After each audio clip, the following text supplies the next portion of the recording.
देशभक्ति कहानी। माँ रंग दे बसंती चोला। जिस रंग के रंग में भगत सिंह ने मारा बम का गोला, मेरा रंग दे बसंती चोला। आज भी भारत के देशभक्त जब जोशीली भावनाओं को प्रकट करते हैं, बसंती चोला पहनकर शहीद भगत सिंह से प्रेरणा ग्रहण करते हैं। आइए आपको भगत सिंह ने कैसे मारा बम का गोला, इसी सच्ची कहानी सुनाएं। इस कहानी को साहित्यकारों ने भगवान राम की भांति भिन्न भिन्न रूपों में प्रस्तुत किया है, किंतु हम यह कहानी साहित्यकार की आत्मकथा के आधार पर प्रस्तुत कर रहे हैं, जिसे साया लेकर भगत सिंह असेंबली में बम डालने गए थे। वे महान साहित्यकार हैं, स्वनाम धन्य स्वर्गीय आचार्य चतुरसेन शास्त्री। सरदार भगत सिंह बलवंत सिंह नाम से अर्जुन दैनिक के संपादकीय विभाग में अनुवाद का कार्य करते थे। बलवंत सिंह ने अपना पता कभी अता किसी को बताया नहीं।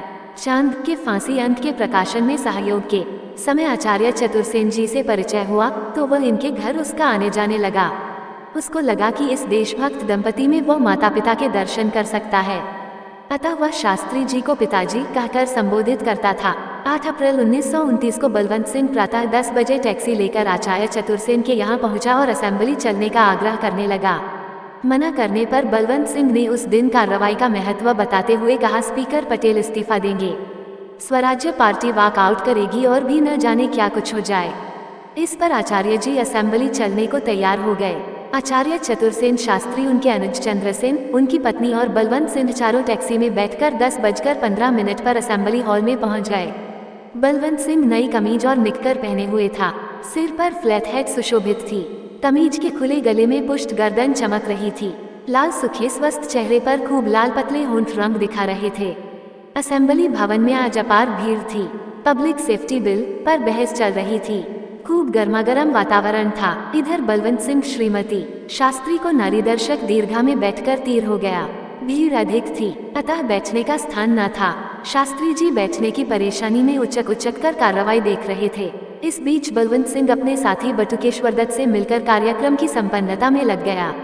थोड़ी ही देर बाद स्पीकर श्री पटेल की घंटी बजी। सब लोग आगे बढ़कर कार्रवाई करने लगे। बहस खत्म हो चुकी थी और सदस्यगण थिएटर के पात्रों की भांति इधर उधर वोट देने को उठ चले थे। मनोरंजक दृश्य था, सब लोग ध्यान से देख रहे थे।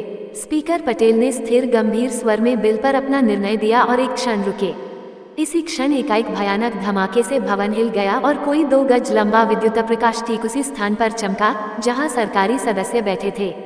साथ ही ऊपर से खिड़कियों के टुकड़े और धुएं की एक और बौछार दर्शक दीर्घा पर बरस पड़ी। भवन धुएं से भर गया, चारों ओर भगदड़ मच गई। गोरे साजन सबसे पहले उड़नछू हो गए थे।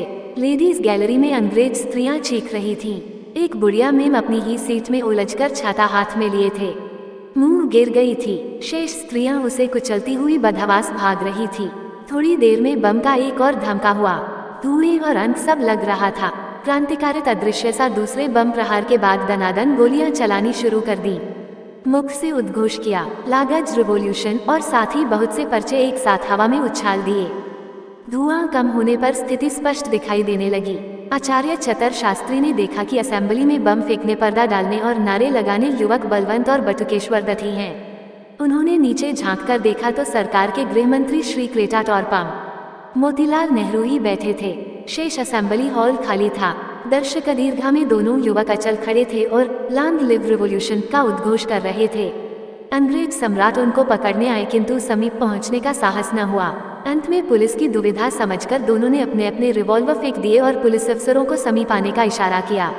इस प्रकार इन दोनों महान क्रांतिकारियों ने अपने उद्देश्य को पूर्ण करके क्रांतिकारियों की सुप्त आत्मा को जागृत करते हुए पुलिस के सम्मुख वीरता के साथ आत्मसमर्पण कर दिया। यह बलवंत सिंह और कोई नहीं, अमर शहीद सरदार भगत सिंह थे।